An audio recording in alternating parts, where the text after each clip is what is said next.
Azizur Rahman ID থেকে প্রশ্ন করেছেন, এসএমএস ভাষায় প্রশ্ন করেছেন যে স্ত্রী গর্ভবতী অবস্থাত তার স্বামী কোনো ধরনের জীব হালাল বা মারিব পারিবে না, এ বিষয়ে হাদিসের আলোকত দলিল সহকারে বুঝাই দিব।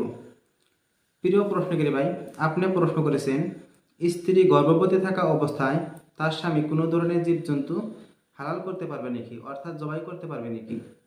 প্রিয় প্রশ্নকারী ভাই, স্ত্রী গর্ভবতী থাকা অবস্থায় তার স্বামী জীবজন্তু জবাই করতে পারবে, এতে কোনো নিষেধ নেই। আর যেনারা ভাবেন স্ত্রী গর্ভবতী থাকা অবস্থায় তার স্বামী কোনো ধরনের জীবজন্তু জবাই করতে পারবে না, এটা তেনাদের ভুল ধারণা, এটা কুসংস্কার, ভিত্তিহীন কথা।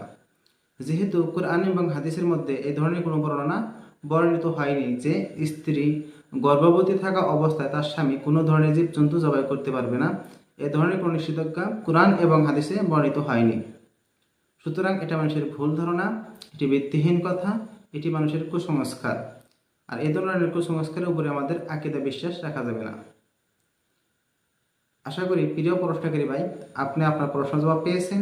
ওয়া আখিরু দাওয়ানা আলহামদুলিল্লাহি রাব্বিল আলামিন।